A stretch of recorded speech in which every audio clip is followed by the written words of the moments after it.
হঠাৎ করে পশ্চিমবঙ্গের ভোটার তালিকা থেকে ২৭ লক্ষেরও বেশি নাম উধাও। এই খবরে রাজ্য জুড়ে রীতিমতো তোলপাড়। ভাবছেন তো কেন বাদ গেল এতগুলো নাম? এর পেছনের আসল প্রক্রিয়াটা কি?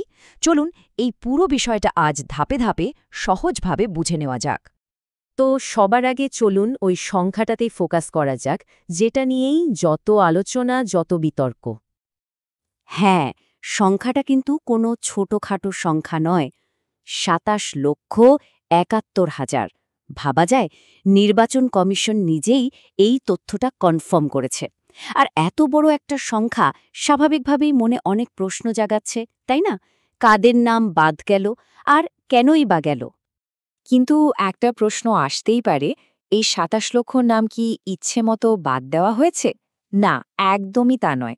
কমিশন এর একটা পরিষ্কার হিসেব দিয়েছে। দেখুন, এর মধ্যে সবচেয়ে বড় অংশটা মানে প্রায় ১৫.৫ লক্ষই হলেন মৃত ভোটার। তারপরেই আছেন প্রায় ৯.৫ লক্ষ ভোটার, যারা হয়তো অন্য কোথাও চলে গেছেন। তাছাড়াও তালিকায় কিছু নিখোঁজ আর ডুপ্লিকেট নামও ছিল।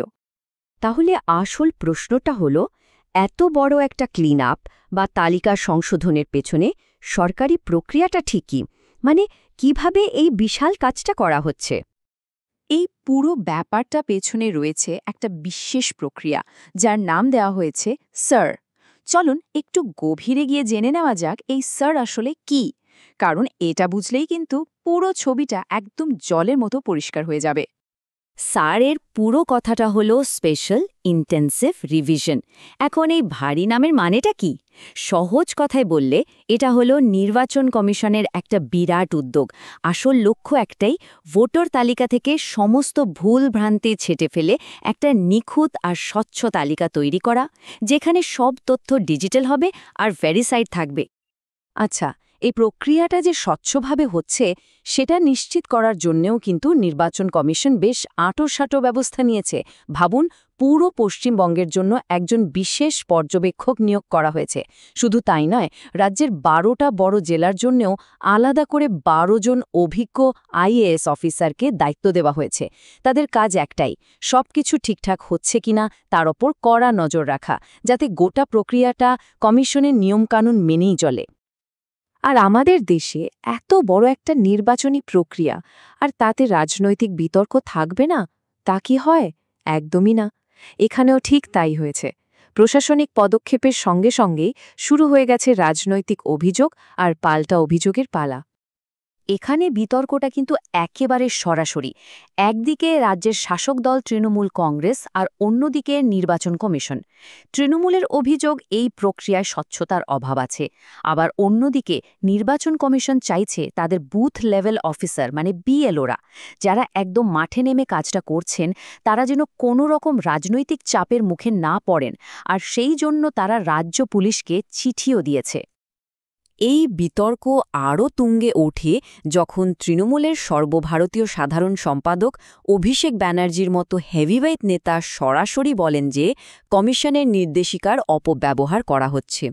তার এই মন্তব্যের পর পরিস্থিতি যে আরও জটিল হয়ে উঠবে তা তো বলাই বাহুল্য। ব্যাপারটা শুধু মন্তব্যে থেমে থাকেনি। তৃণমূল কংগ্রেসের একটা প্রতিনিধি দল সোজা নির্বাচন কমিশনের কাছে গিয়ে ৫টি ধারালো প্রশ্ন রেখেছে। যেমন, তারা জানতে চেয়েছে এই এসআইআর প্রক্রিয়ার আড়ালে কি আসলে বাঙালিদেরকেই নিশানা করা হচ্ছে, আর যদি তা না হয় তাহলে মিজোরাম বা ত্রিপুরার মতো রাজ্যে কেন এটা হচ্ছে না। এই প্রশ্নগুলো তুলে তারা কিন্তু পুরো প্রক্রিয়াটার উদ্দেশ্য নিয়েই প্রশ্নচিহ্ন তুলে দিয়েছে। এইসব বড় বড় রাজনৈতিক তর্ক বিতর্কের বাইরে একজন সাধারণ ভোটার হিসেবে আমাদের জন্য এর মানেটা কি? মানে এই পুরো বিষয়টা আমাদের ওপর কিভাবে প্রভাব ফেলতে পারে? চলুন এবার সেই দিকটা একটু দেখে নেওয়া যাক। প্রথমেই যে প্রশ্নটা আসে সেটা হলো, এই যে খসড়া তালিকা বেরোবে, তা থেকে কাদের নাম বাদ পড়ার ঝুঁকি সবথেকে বেশি? দেখুন, কমিশন কিন্তু ৪টে কারণ খুব স্পষ্টভাবে জানিয়ে দিয়েছে।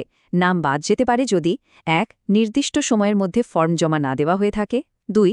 যদি কাউকে মৃত বলে নিশ্চিত করা হয়, ৩. যদি কাউকে তার দেওয়ার ঠিকানায় খুঁজে পাওয়া না যায়, আর ৪ নম্বর কারণটা হলো যদি কারোর নাম একাধিক জায়গায় ভোটার হিসেবে রেজিস্টার করা থাকে।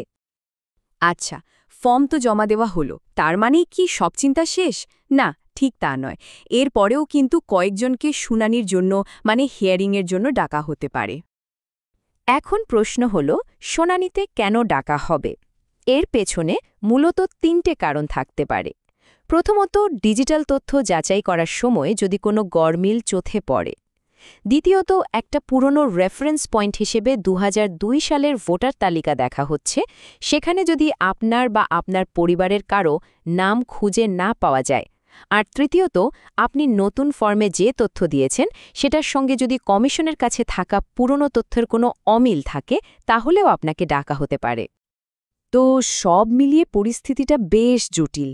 এখন সবচেয়ে বড় প্রশ্ন হলো, এরপর কি? মানে আমাদের সামনে কোন কোন গুরুত্বপূর্ণ তারিখ আছে আর কি কি হতে চলেছে? এখানে দুটো তারিখের উপর আমাদের কড়া নজর রাখতে হবে। একটা হলো ৪ঠা ডিসেম্বর, ফর্ম জমা দেওয়ার শেষ তারিখ, যেটা ইতিমধ্যেই পেরিয়ে গেছে। কিন্তু আসল দিনটা হলো ৯ ডিসেম্বর। ওই দিনই সংশোধিত ভোটার তালিকার প্রথম খসড়াটা সবার সামনে আসবে, আর তখনই বোঝা যাবে ছবিটা ঠিক কতটা বদলেছে। এই পুরো কর্মকাণ্ডটা আমাদের একটা খুব বড় প্রশ্নের সামনে এনে দাঁড় করিয়ে দেয়। ভোটার তালিকা থেকে এক ধাক্কায় লক্ষ লক্ষ নাম বাদ দেওয়া এবং নতুন করে তালিকা সাজানোর এই বিশাল উদ্যোগ, এটা কি পশ্চিমবঙ্গের আগামী দিনের নির্বাচনের সমীকরণকে আমূল বদলে দেবে? একটা শুদ্ধ ভোটার তালিকা তৈরির এই চেষ্টা শেষ পর্যন্ত কার জন্য সুবিধাজনক হবে আর কার জন্য নয়, সেই উত্তরটা হয়তো সময়ে দেবে।